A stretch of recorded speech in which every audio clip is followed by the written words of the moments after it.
Welcome students, welcome to my channel take it from me. आज हम आपके साथ हैं। इको के लास्ट वीडियोस में हमने आपको पीपीसी कर्व समझाया था।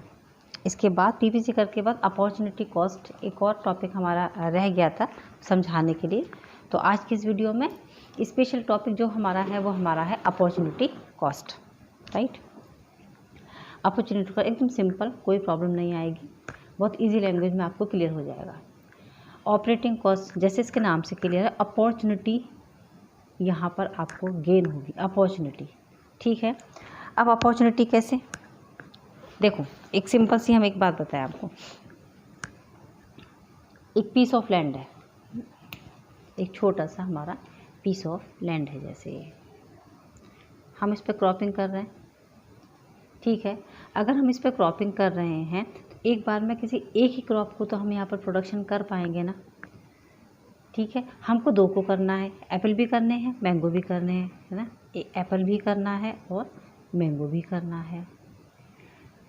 क्लियर, तो या तो हम इक्वल कर दें, भाई आधा आधा फार्म कर दें तो आधे फार्म में एप्पल, आधे फार्म में ये हो जाएगा, है ना। या फिर एप्पल को अगर हमें ज़्यादा करना है तो मैंगो को हमें कम करना पड़ेगा।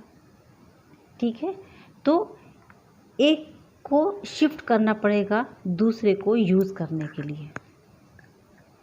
समझ रहे हैं आप मेरी बात को, हमें किसी एक को शिफ्ट करना पड़ेगा दूसरे को यूज़ करने के लिए। ठीक है, बस इसी को, ये जो शिफ्टिंग होती है ना, बस इसी को हम क्या कहते हैं, अपॉर्चुनिटी कॉस्ट कहते हैं। भाई इतनी बात मेरी समझ में आ रही है ना आप लोगों को, कि अब बहुत एक सिंपल सी हमने लैंग्वेज में आपको बात बता दी है अपनी, कि अपॉर्चुनिटी कॉस्ट क्या होती है ना। अब क्या होता है, जैसे हमारे पास बहुत सारी चीज़ें, हमें बेस्ट ऑल्टरनेटिव को हमें चूज़ करना है, तो हम क्या करेंगे, है ना, हम क्या करेंगे कि रिसोर्सेज को हम शिफ्ट करेंगे। हम यूज़ 1 करें या यूज़ 2 करें, हम रिसोर्सेज को शिफ्ट कर देंगे। बस इसी को हम क्या कह देते हैं, अपॉर्चुनिटी कॉस्ट कह देते हैं हम, क्योंकि हम क्या यूज़ करना चाहते हैं, हम बेस्ट ऑल्टरनेटिव यूज़ करना चाहते हैं। एक जैसे बहुत सिंपल सी, जैसे आप इस टाइम अगर मेरा वीडियो सुन रहे हैं इस टाइम, इसका मतलब आप इकोनॉमिक्स पढ़ रहे हैं। राइट, तो आपने अकाउंट्स को तो नहीं पढ़ाना, पढ़ना तो आपको सब है ना। ऐसे ही हमारा पीस ऑफ लैंड है, हमको तो दोनों क्रॉप करनी है, एप्पल भी करने, मैंगो भी करने, लेकिन जिस टाइम पे हम मैंगो का प्रोडक्शन कर रहे होंगे हमें एप्पल का प्रोडक्शन रोकना पड़ेगा। ठीक है ना, जैसे इस टाइम पे अगर आप इको सुन रहे हैं तो आपने डेफिनेटली अकाउंट्स को गिव अप किया ही होगा। That is called opportunity cost. ठीक है, आपने अपने सारे रिसोर्सेज को, आपने अपने सारे माइंड को सिर्फ और सिर्फ इको में लगाया हुआ है, आपने अकाउंट्स को नहीं पढ़ा हुआ। बस यही जो शिफ्टिंग होती है रिसोर्सेज की, इसी को हम क्या कह देते हैं, अपॉर्चुनिटी कॉस्ट। हमने लिखा हुआ छोटी सी एक डेफिनेशन हमने नोट की हुई है, it is the cost of shifting resources from one use to the other. क्या है ये कॉस्ट है शिफ्टिंग रिसोर्सेज को शिफ्ट करने की, फ्रॉम वन यूज़ से लेकर के हम दूसरे यूज़ पर उसको शिफ्ट कर रहे हैं। इसी शिफ्टिंग को हम क्या कहते हैं, अपॉर्चुनिटी कॉस्ट कह देते हैं। ठीक है, अब आ जाते हैं जैसे टोटल अपॉर्चुनिटी कॉस्ट। ये बताने के बाद फिर हम इसका एक डायग्राम भी आपको क्लियर कर देंगे। यहाँ पर टोटल अपॉर्चुनिटी कॉस्ट कुछ नहीं है, ये जो टोटल लॉस हो जाएगा, भाई एक हम एक ही तो आउटपुट यहाँ पर हम कर रहे हैं ना। जैसे माना हम एप्पल को लेकर के चल रहे हैं, हमने एप्पल का प्रोडक्शन करना स्टार्ट कर दिया, तो इसका मतलब हमने मैंगो को रोक दिया है। ठीक है, तो जो टोटल लॉस हुआ है हमारा, it refers to the total loss of output when the given resources are shifted from 1 to 2। अगर हमने एप्पल का प्रोडक्शन स्टार्ट कर दिया, इसका मतलब हमने मैंगो का प्रोडक्शन रोक दिया।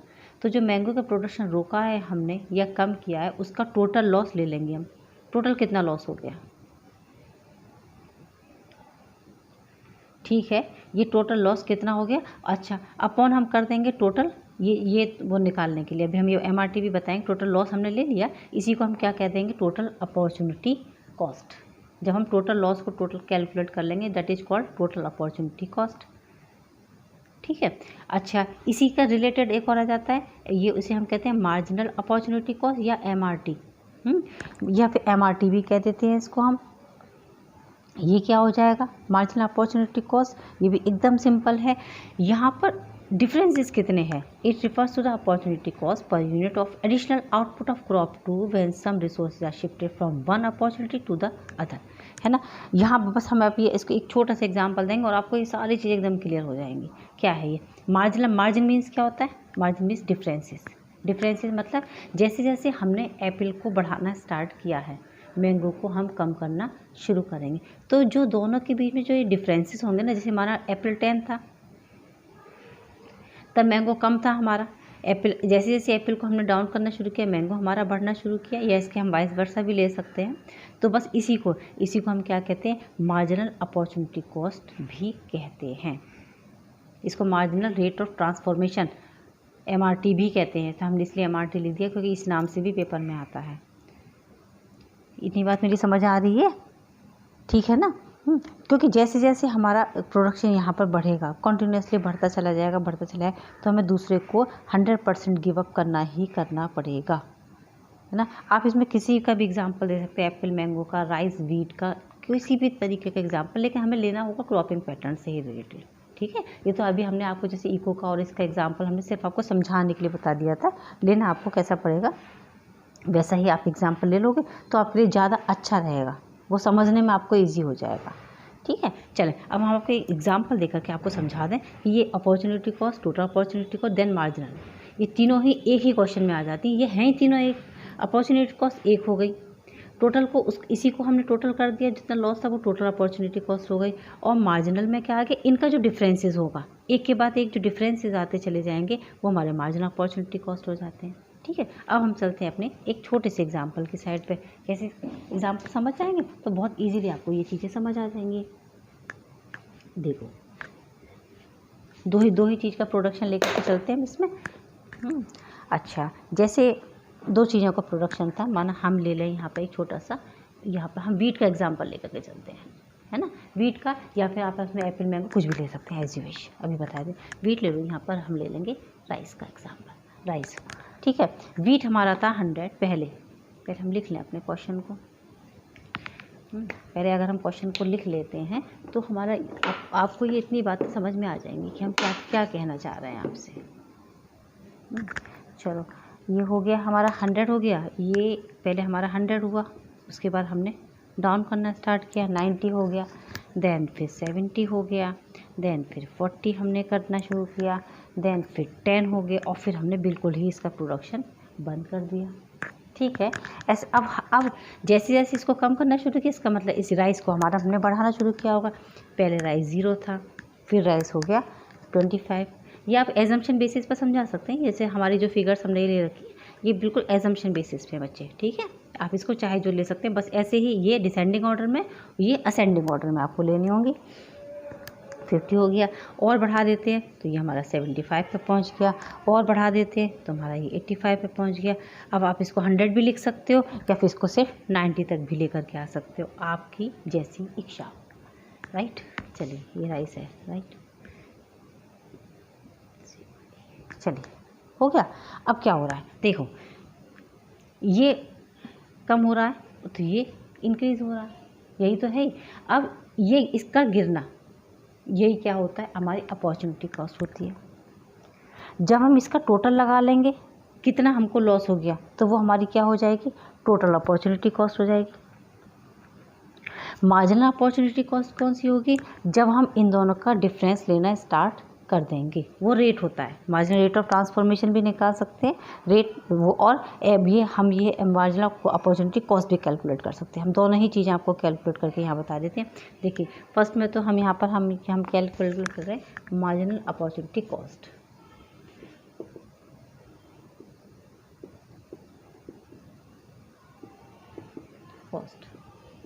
ना, फर्स्ट में तो कुछ नहीं चाहिए, कोई भी चीज़ कैलकुलेट नहीं होती। दोनों में डिफरेंस कितने का हो गया, 10 का। लॉस कितना हो गया हमारा, 10। लॉसेस हमेशा ऊपर रखे जाएंगे और प्रॉफिट नीचे। प्रॉफिट कितने का हो गया, 25 का। प्रॉफिट कितने का हो गया यहाँ पर हमारा, 25 का, है ना। तो मार्जिनल अपॉर्चुनिटी कॉस्ट कितनी हो गई हमारी, 10/25। इसको हम सॉल्व भी कर सकते हैं, तो हमारी कितनी हो जाती है, ये 0.4 की हो जाती है, ठीक है। ये कितनी की हो जाती है हमारी, ये 0.4 की, ठीक है। ये कितना हो गया, 10। ऐसे ही सेम हमारा, अब यहाँ पर हमारा लॉस कितने का हो गया, ये हो गया हमारा लॉस 20 का। प्रॉफिट कितने का हो गया, अगेन 25 का। ये कितना कैलकुलेट हो जाएगा, 0.25 × 200। अब हमारा कितने का लॉस हो रहा है, 70 और 40 के बीच में कितने का डिफरेंस होगा, 30 का। प्रॉफिट कितने का हो रहा है, अगेन 25 का हो रहा है ना, अगेन 25 का 1.2 का हो गया। अब हमारा लॉस कितने का हो गया यहाँ पर 30 का। प्रॉफिट कितने का हो रहा है 10 का। रेट ऑफ ट्रांसफॉर्मेशन निकल गया 3 का। अब हमारा लॉस कितने का हो रहा है, ये 5 का। सॉरी, लॉस हो रहा है हमारा यहाँ पर 10 का, प्रॉफिट हो रहा है 5 का, 10 का और प्रॉफिट हो रहा है हमारा कितने का 5 का।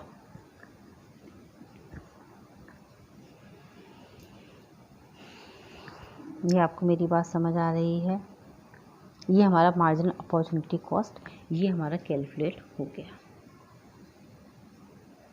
बस इतनी सी बात है इसमें, और कुछ भी नहीं है इसमें। ठीक है, अपॉर्चुनिटी कॉस्ट क्या होगा, इसका मतलब एक एडिशनल यूनिट हो गई। जैसे जैसे एक एडिशनल यूनिट हमारी बढ़ती चली जाएगी या घटती चली जाएगी, तो इससे होने वाली रेट, ये रेट हमें मार्जिनल अपॉर्चुनिटी कॉस्ट कहलाती है। हमने फॉर्मूला भी इसमें आपको इसमें लिखा हुआ था, ये लॉस अपॉन गेन होता है। अगर delta loss upon delta gain, ठीक है, delta loss upon delta gain,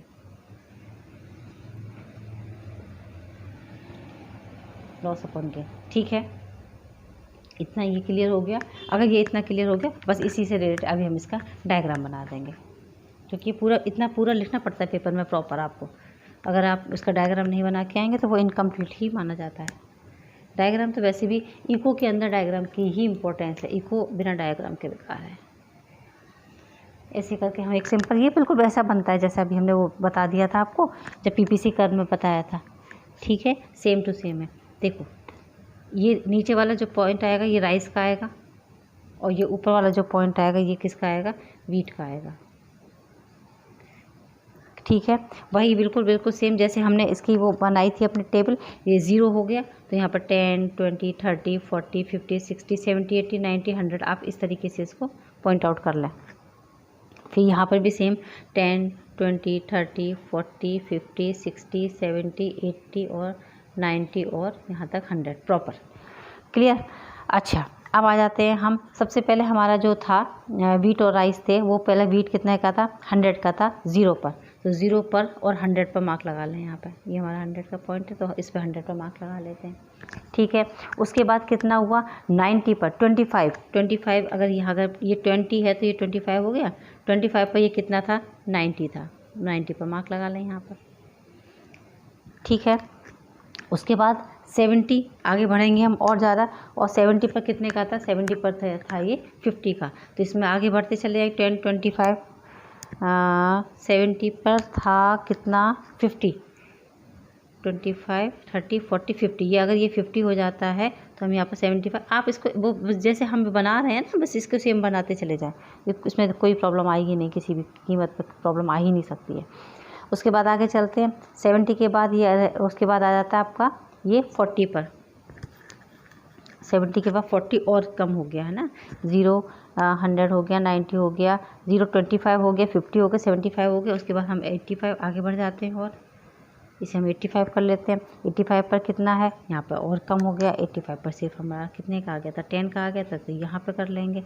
और फिर हमारा लास्ट में कितना आ जाता है, और कम आ गया था, तो उसको वहाँ बना लेते हैं। तो जब हम इसको कंप्लीट करेंगे तो ये कुछ ऐसा डिज़ाइन का बन जाएगा जैसे पीपीसी कर्व बनता था। कुछ भी नहीं है, पीपीसी कर्व जैसा ही बनेगा, बिना ऐसा बिल्कुल, क्योंकि ये और पीपीसी कर्व सेम होते हैं, कुछ भी अंतर इसमें नहीं होता है। समझ आ रही है आपको मेरी बात। देखो, ये है, ये हम बनाएंगे ऐसे ऐसे, ये सब पॉइंट जैसे हमने पीपीसी कर्व में आपको समझाए थे, सेम टू सेम ऐसे। और ये जो जब बन कर के आएगा तो ये ऐसे ही हमेशा कॉनकेव ही बनेगा। ठीक है, ये हमने बताया था ये वीट है, तो ये क्या चीज़ है आपकी, राइस है। जैसा टेबल प्रिपेयर की थी अभी, उसके हिसाब से ही आप इसको बनाते चले जाएं। ये 0 हो गया। ठीक है, ये एक्स एक्सेस हो गई और ये वाई एक्सेस हो गई। इतनी बात मेरी क्लियर है। और जब ये कंप्लीट हो जाए तो आप इसको ऐसे करके लाइन इसकी ज़रूर से बना दें। जो भी मतलब जो भी इंडिकेशन होता है ना वो यहाँ पे क्लियर हो जाता है हमारा एक्चुअली, इसलिए इसको बनाया जाता है। बाकी इसकी चीज़ की कोई इम्पोर्टेंस नहीं है। बताएं आप मेरी बात, ठीक है। इस कर्व से आपको क्या समझ आता है? इस कर्व से हमको समझ आता है कि एक तो ये हमेशा डाउनवर्ड रहता है। डाउनवर्ड क्यों रहता है? मेन रीज़न इसका हम समझा दें। डाउनवर्ड इसलिए रहता है कि जब हम किसी एक चीज़ का प्रोडक्शन अगर हम हाई करते हैं तो हमें दूसरी चीज़ के प्रोडक्शन को कम करना ही होगा। कम करने की वजह से ये हमेशा कैसा रहता है? हमेशा डाउनवर्ड ही शो होता है, राइट। और क्या होता है ना, क्योंकि जैसे जैसे हम एक को आगे आगे बढ़ाते चले जाएंगे तो दूसरे को क्या करेंगे? दूसरे को हम क्या करेंगे? कम करेंगे। अगर एक का प्रोडक्शन करना तो दूसरे सेक्रीफाइस करेगा, इसलिए कैसा बनेगा? डाउनवर्ड बनेगा। समझ आ गई मेरी बात? आई थिंक समझ में आ गई होगी, है ना। आई थिंक समझ में आ गई होगी। ये एक क्वेश्चन पूरा कंप्लीट हो जाता है जब आप मार्जिनल रेट ऑफ ट्रांसफॉर्मेशन या अपॉर्चुनिटी कॉस्ट को लिखेंगे तो अपॉर्चुनिटी कॉस्ट उसका मीनिंग, ठीक है। उसके अंदर मार्जिन, उसमें उसके बाद आ जाता है इससे रिलेटेड मार्जिनल अपॉर्चुनिटी कॉस्ट, ये जैसे आपने लिखवाया total opportunity cost, marginal opportunity cost, MRT, ये रेट हो गया हमारा। आप फॉर्मूला देंगे एक छोटा सा, जैसे हमने एक टेबल बनाई थी, टेबल के थ्रू आप एक एग्जांपल देंगे। उसके बाद ये कर्व तैयार करेंगे। कर्व के बाद उसका ऑब्जर्वेशन बताने के बाद यहाँ पर आकर के आपका क्वेश्चन बिल्कुल फिनिश हो जाता है, ठीक है। और अक्सर करके ये क्वेश्चन पेपर में आता ही अपॉर्चुनिटी कॉस्ट का, है ना। तो I think this is sufficient and clear to you. और कुछ इसमें ऐसे स्पेशल नहीं है। फिर भी इससे रिलेटेड कोई भी क्वेरी हो तो आप मुझसे चाहे जब, है ना, आप मुझसे पूछ सकते हैं। और अगर आप कोई सजेशन मुझे देना चाहें किसी भी तरीके का कि वीडियो से रिलेटेड कोई भी प्रॉब्लम होती है आपको, या मतलब मेरी समझाने में आपको प्रॉब्लम हो जाती है, आपको नहीं समझ में आती कोई भी चीज़, आप मुझसे पूछ सकते हैं, मुझे सजेशन दे सकते हैं, ठीक है। हम भी सीख रहे हैं, आपको भी सिखा रहे हैं, तो डेफिनेटली हमको भी अच्छा लगेगा अगर हमको कोई नए आइडियाज़ देता है पढ़ाने से रिलेटेड या किसी भी और चीज़ से related. Okay, then take care children, good bye.